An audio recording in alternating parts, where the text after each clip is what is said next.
आज हम एक मज़ेदार मिठाई की रेसिपी लेकर आए हैं और ये हम रेसिपी बना रहे हैं रोटी की। घर में अक्सर रोटी बच जाती है तो आप उसको ट्राई करें, उससे मज़ेदार ये रेसिपी बनाएं। मज़ेदार ये मिठाई खाने वाला भी पहचान नहीं पाएगा कि आपने ये किस चीज़ की बनाई है। बहुत ही यूनिक और मज़ेदार रेसिपी है। तो चलिए स्टार्ट करते हैं और इसकी कंप्लीट रेसिपी आपसे शेयर करते हैं। अगर आपने हमारा चैनल अभी तक सब्सक्राइब नहीं किया है तो प्लीज़ कर लीजिए। इसको बनाने के लिए 1 कप ऑयल में मैंने एक रोटी जो है वो इसमें ऐड की है। इसको दोनों तरफ से इतना हमने फ्राई करना है कि इसको हल्का सा कलर आ जाए और ये बिल्कुल जो क्रिस्पी होती है इस तरह हो जाए दोनों साइडों से। इसको इतना पकाना है हमने। ऑयल बहुत ज़्यादा डालने की ज़रूरत नहीं है, एक कप ऑयल से भी ये फ्राई हो जाएगी। ये देखिए दोनों तरफ से इसको पकाना है। ये पहले भी पकी हुई रोटी है, इसको दोबारा हम ऑयल में फ्राई कर रहे हैं। ये इसको इस हद तक हमने पकाना। ये देखें पापड़ की फॉर्म में हो गई है, क्रिस्पी हो गई है। और अभी इसको हम इसका क्या करना है ये आप शेयर करते हैं। इसको हम कर लेंगे चूरा, क्योंकि क्रिस्पी हो चुकी है इसलिए ये आसानी से ग्राइंड हो जाएगी। और इसको चूरा करके हम डालेंगे चॉपर में और इसको कर लेंगे ग्राइंड।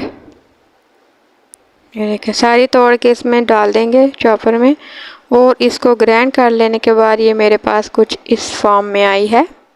ये देखें। और अभी उसी कढ़ाई में लेंगे 1/4 कप के करीब मैंने चीनी ली है। आप फुल कप भी ले सकते हैं अगर आप ज़्यादा मीठा पसंद करते हैं। ये देखें और इसको अभी मेल्ट होने तक हम पकाते रहेंगे। मज़ीद कुछ भी चीज़ें ऐड करने की ज़रूरत नहीं है, चीनी खुद ब खुद मेल्ट हो जाएगी। और अभी इसमें डालेंगे 1 kg जो है दूध। 1 किलो दूध इसमें मैंने ऐड किया है। इसको बॉयल हो आ गया अच्छा सा और इसमें अभी अपनी जो रोटी है वो ऐड कर देंगे चूरा इसका। और इसको पकाते जाना है, इतना पकाना है इसको कि ये हमारा जो है ना जैसे आटा गूंदते हैं उस डो में आ जाए। पकाएंगे इसको मज़ीद, ये खुद ब खुद इकट्ठा होना शुरू हो जाएगा। अगर आपको हमारी रेसिपी अच्छी लगे तो प्लीज़ लाइक, कमेंट और सब्सक्राइब ज़रूर किया करें। ये देखिए इसको हमने चम्मच चलाते जाना है मुसलसल और ये खुद ब खुद इकट्ठा होना शुरू हो जाएगा। इसकी निशानी क्या है, ये फुल ये देखें इकट्ठा हो चुका है। और अभी इसको हम कर लेते हैं डिश आउट। ये देखें एक पैन में मैंने इसको निकाल लेना है। इस तरह का कुछ होगा तो हम इसको भी फैला लेंगे, ठंडा होकर सेट हो जाएगा। इसको फैला लेंगे सारे को। और अभी आप इसमें जो भी नट्स डालना चाहें डाल सकते हैं। ये देखें सारे इसको फैला लेंगे। इसके ऊपर हम डाल देंगे ड्राई फ्रूट्स जो भी आपके पास अवेलेबल हों या आपको पसंद हो वो डाल दें। और अभी इसको फ्रिज में रखेंगे और इसको ठंडा करेंगे, अच्छे से ठंडा करेंगे। ये जब ठंडा होगा तो खुद ब खुद हार्ड हो जाएगी।